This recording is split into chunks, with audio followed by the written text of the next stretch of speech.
The Roaring Twenties, a global party of unprecedented growth, crashed into the devastating silence of the Great Depression. Almost every major economy buckled, but one stood defiant, even thrived. How did they pull off this economic miracle? And what secret ingredient in their system ultimately led to its dramatic and irreversible implosion decades later? What single word defines both the Soviet Union's strength and its ultimate weakness? Keep this question in mind. While the West reeled from plummeting production and soaring unemployment, the Soviet Union, largely isolated from global markets, experienced the opposite.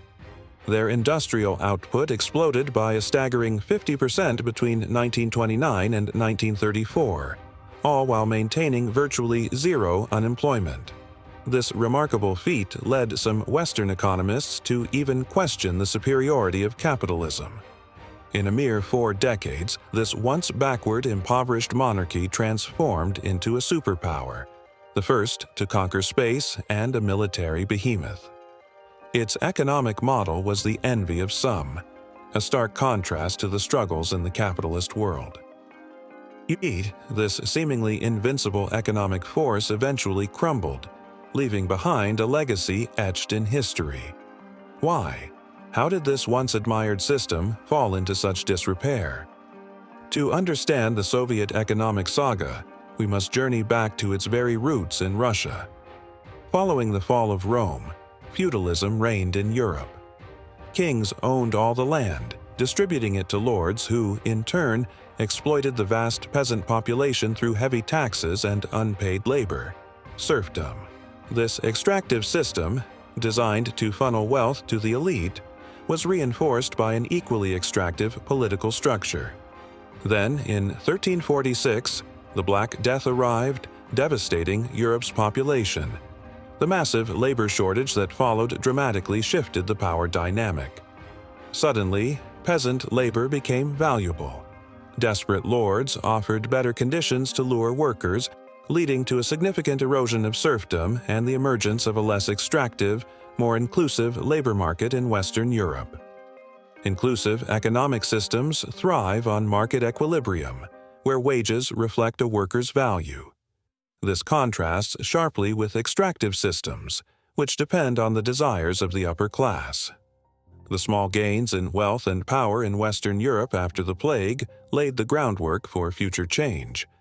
However, Eastern Europe, including Russia, followed a different trajectory. Eastern peasants were less organized, and their lords wielded greater power. The labor scarcity caused by the plague led to even harsher oppression in the East. The burgeoning Western demand for Eastern agricultural products in the 16th century further entrenched this extractive system. While the West embraced the Industrial Revolution, fueled by secure property rights and fair legal systems that incentivized innovation, the Russian Empire remained rooted in a 14th century feudal system. The Tsarist regime, fearing the creative destruction of industrialization, the upending of old industries and the rise of a powerful middle class, actively stifled progress to maintain their control.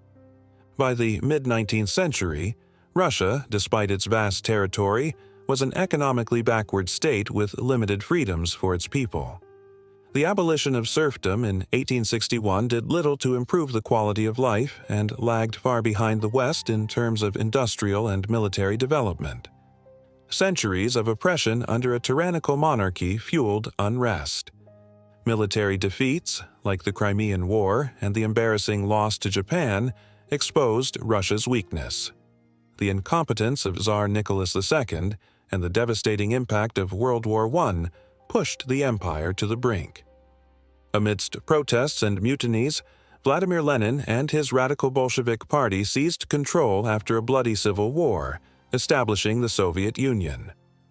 Their ideology, based on Karl Marx's vision of a classless society, aimed to replace the old extractive system with a socialist utopia. However, unlike the broader coalitions that drove Western revolutions, the Bolsheviks were a small, highly radicalized group. This lack of checks and balances allowed them to quickly establish themselves as a new ruling elite, mirroring the very tyranny they had overthrown. Dissent was crushed, and their socialist vision was imposed by force. However, unlike the broader coalitions that drove Western revolutions, the Bolsheviks were a small, highly radicalized group. This lack of checks and balances allowed them to quickly establish themselves as a new ruling elite, mirroring the very tyranny they had overthrown. Dissent was crushed, and their socialist vision was imposed by force. The first experiment with a communist economy, war communism, during the Civil War, saw the nationalization of all industries and state control over economic processes. This desperate measure led to widespread agricultural collapse.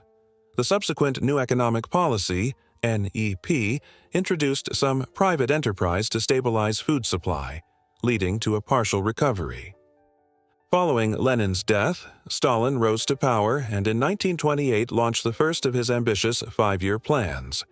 This marked the complete nationalization of the Soviet economy, with every aspect, production, distribution, pricing, dictated by the government.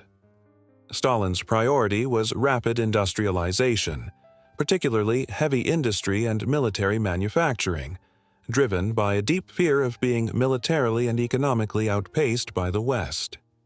To fuel this industrial drive, Stalin implemented forced collectivization of agriculture, driving millions of peasants onto state-run farms. This brutal policy, aimed at increasing efficiency and controlling food supply, resulted in the tragic deaths of an estimated 12 million people. The vast majority of food produced was redirected to the cities to support industrialization. This centrally planned system suffered from a fundamental flaw: a lack of incentives.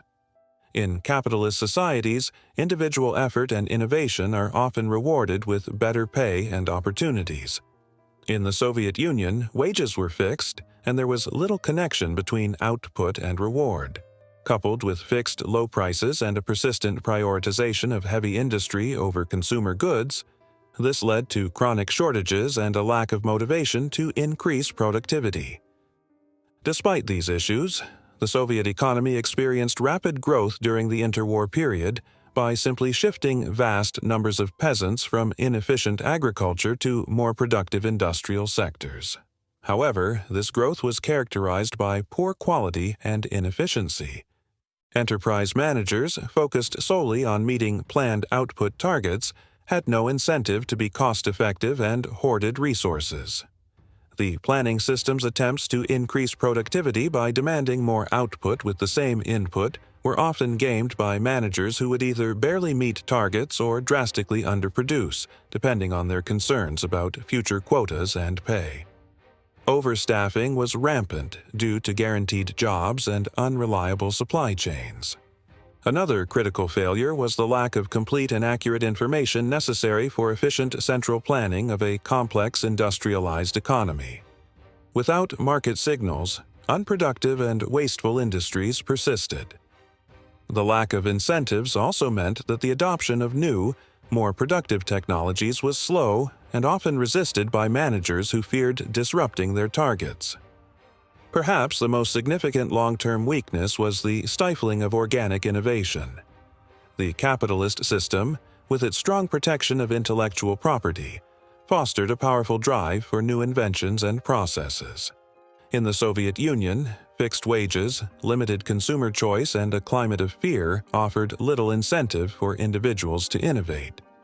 The Soviets attempted to overcome this by importing technology, but this was costly and fostered dependence. So, what single word do you think defined both the Soviet Union's initial strength and its ultimate weakness? Share your thoughts in the comments below. If you found this analysis insightful, be sure to like this video and subscribe for more deep dives into history and economics. Click on the videos on screen to explore related topics. Thanks for watching.